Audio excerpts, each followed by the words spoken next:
आइए दोस्तों, स्वागत है आपका ज्ञानार्जन कुंज क्लासेस में। आज हम पढ़ेंगे भारत में शिक्षा के विकास के बारे में।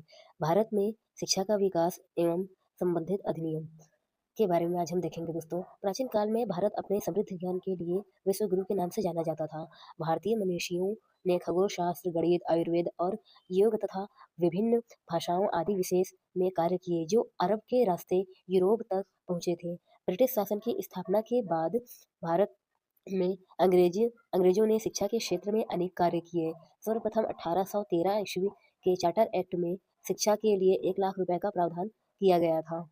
दोस्तों, अब हम पढ़ेंगे आधुनिक पाश्चात्य शिक्षा का उद्भव। इसके अंतर्गत हम देखते हैं भारत में आधुनिक पाश्चात्य शिक्षा का उद्भव औपनिवेशिक काल में हुआ। ब्रिटिश कंपनी को जब अपना कार्य संभालने के लिए वास्तविक रूप से पढ़े लिखे लोगों या युवाओं की आवश्यकता हुई, तो उनके बोर्ड ऑफ डायरेक्टर ने भारतीय युवाओं को शिक्षित करने की योजना बनाई।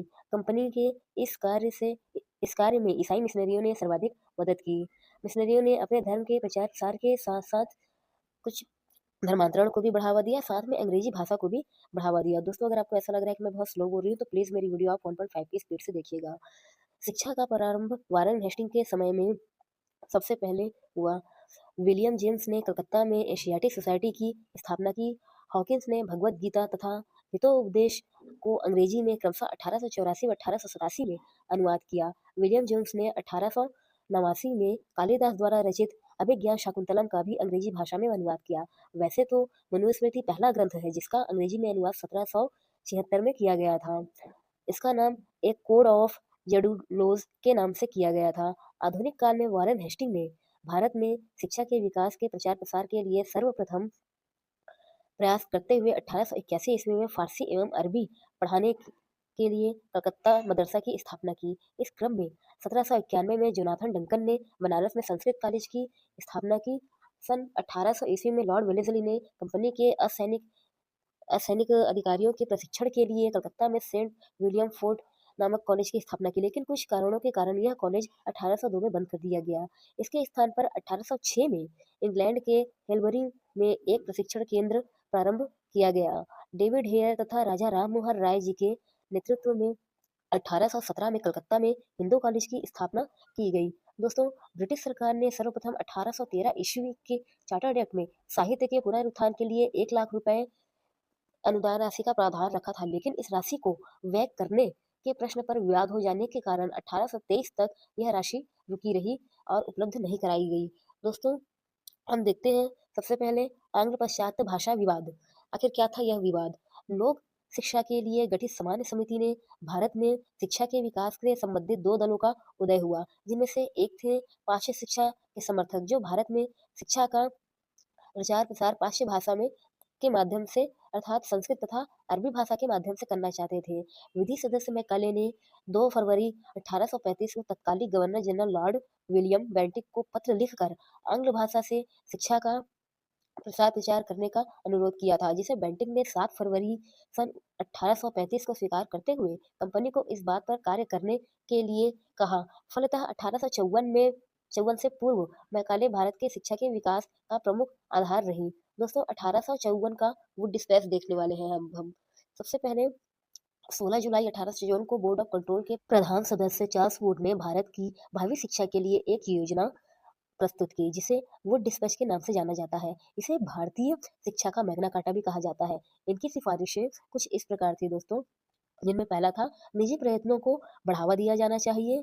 बढ़ावा देने के लिए अनुदान की राशि पद्धति लागू की जानी चाहिए। इनका दूसरा प्रावधान था यूरोपीय ज्ञान को अंग्रेजी भाषा के साथ साथ देसी भाषाओं के द्वारा भी जनसाधारण तक पहुंचाया जाना चाहिए। दोस्तों, इनकी तीसरी सिफारिश थी सरकार का मुख्य उद्देश्य पाश्चात्य शिक्षा का प्रचार प्रसार करना है।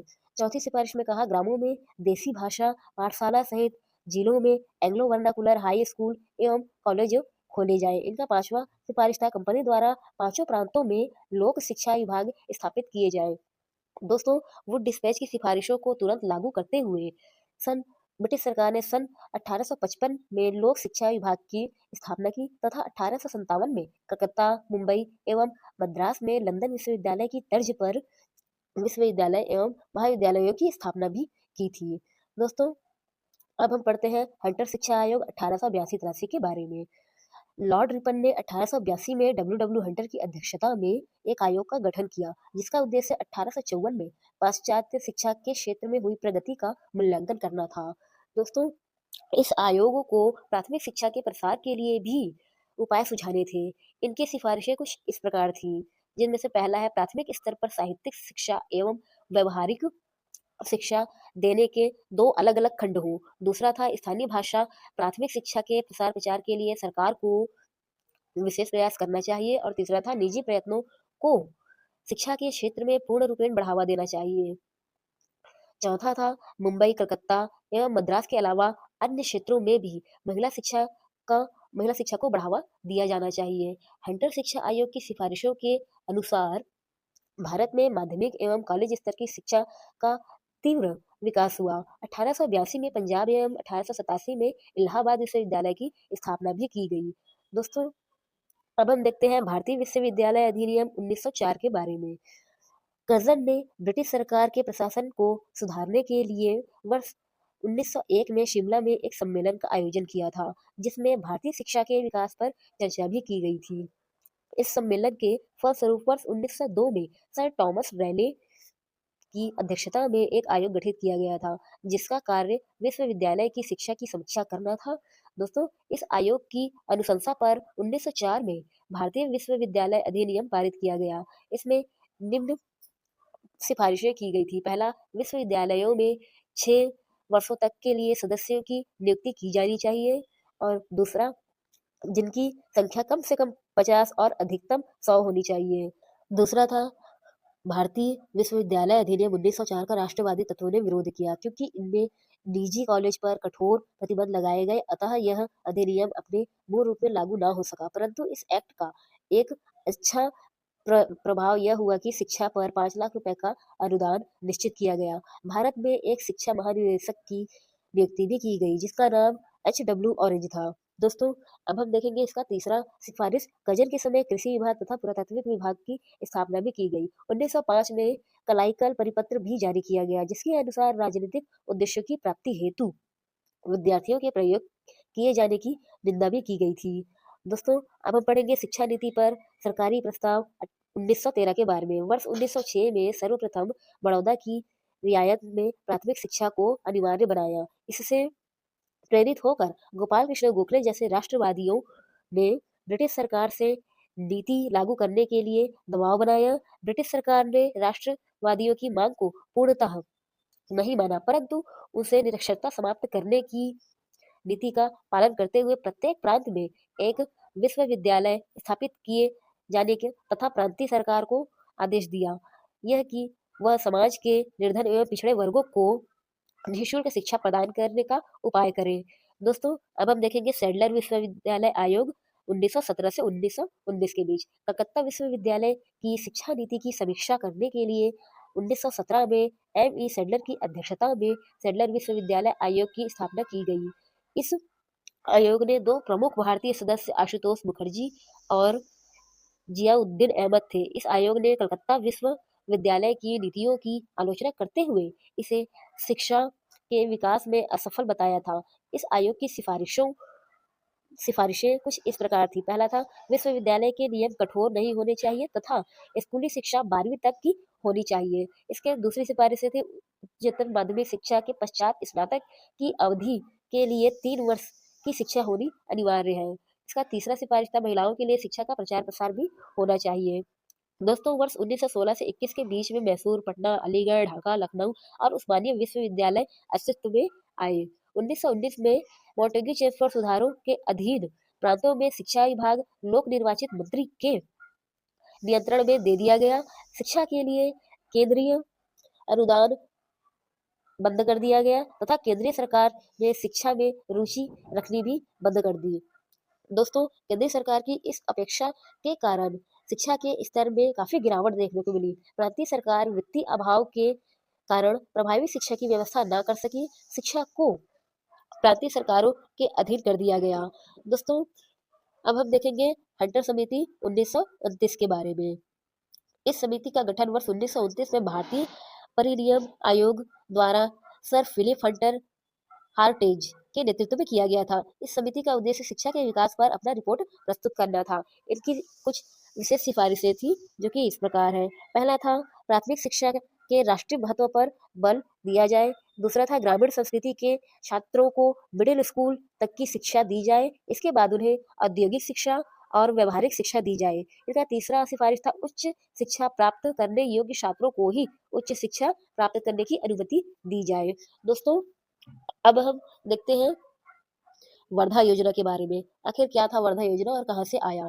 गांधी जी ने 1937 में मौलिक शिक्षा के लिए हरिजन समाचार पत्र में वर्धा योजना प्रकाशित किया था।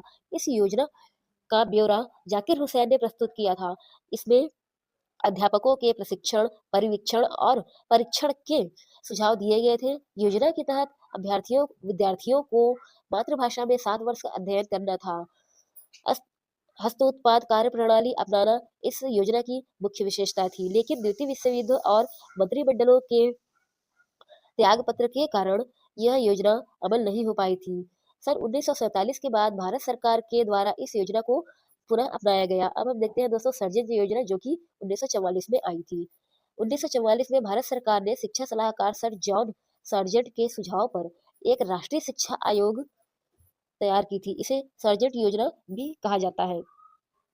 इसके प्रावधान कुछ इस प्रकार थे। 6 से 11 वर्ष तक के बच्चों के लिए निःशुल्क और अनिवार्य शिक्षा किया जाना चाहिए। इसका पहला प्रावधान था। दूसरा प्रावधान था प्राथमिक एवं उच्चतर माध्यमिक शिक्षा विश्वविद्यालय स्थापित किए जाए। तीसरा था उत्तर माध्यमिक श्रेणी प्राप्त की जाए। चौथा था 11 से 17 वर्ष के छात्र के लिए 6 वर्ष की शिक्षा की व्यवस्था की जाए। दोस्तों, अब पढ़ेंगे राधा कृष्णन आयोग 1948। स्वतंत्रता के बाद राष्ट्रीय सरकार ने शिक्षा का विकास करने के लिए 1948 में एस राधाकृष्णन की अध्यक्षता में एक आयोग का गठन किया। इस आयोग ने 1949 में अपनी रिपोर्ट प्रस्तुत की, जिसके अनुसार उन्होंने निम्न सुझाव दिए। पहला दिया, विश्वविद्यालय से पहले 12 वर्ष की शिक्षा होना अनिवार्य है। दूसरा दिया, विश्वविद्यालयों में 11-11 सप्ताहों के 3 शास्त्रों में 80 दिनों की पढ़ाई होनी अनिवार्य है। तीसरा सुझाव था इनका सामान्य शिक्षा, सांस्कृतिक शिक्षा, व्यवहारिक शिक्षा व उच्च शिक्षा के 3 मुख्य उद्देश्य निर्धारित किए जाने चाहिए। दोस्तों, इनका चौथा सिफारिश था स्नातक उपाधि प्रशासनिक सेवा के लिए आवश्यक होना चाहिए। और पांचवी सिफारिश थी शिक्षा को समवर्ती सूची में शामिल कर देना चाहिए। छठवीं सिफारिश थी विश्वविद्यालय की देखरेख के लिए एक विश्वविद्यालय अनुदान आयोग का गठन किया जाना चाहिए। दोस्तों, अब हम पढ़ेंगे विश्वविद्यालय अनुदान आयोग 1953 के बारे में। वर्ष 1949 में सर सर्वपल्ली राधाकृष्णन आयोग की सिफारिशों के बाद भारत सरकार ने 1953 में विश्वविद्यालय अनुदान आयोग का गठन किया था। इसका गठन एक स्वायत्तपूर्ण संस्था के रूप में किया गया था। सरकार द्वारा मान्यता प्राप्त विद्यालय एवं महाविद्यालयों को अनुदान प्रदान करना इसका मुख्य उद्देश्य था। यह विश्वविद्यालयों को मान्यता प्रदान करता है। इसका मुख्यालय न्यू दिल्ली में। दोस्तों, अगर आपको लगता है मेरे कंटेंट आपके काम के हैं तो प्लीज़ लाइक शेयर सब्सक्राइब जरूर कीजिए।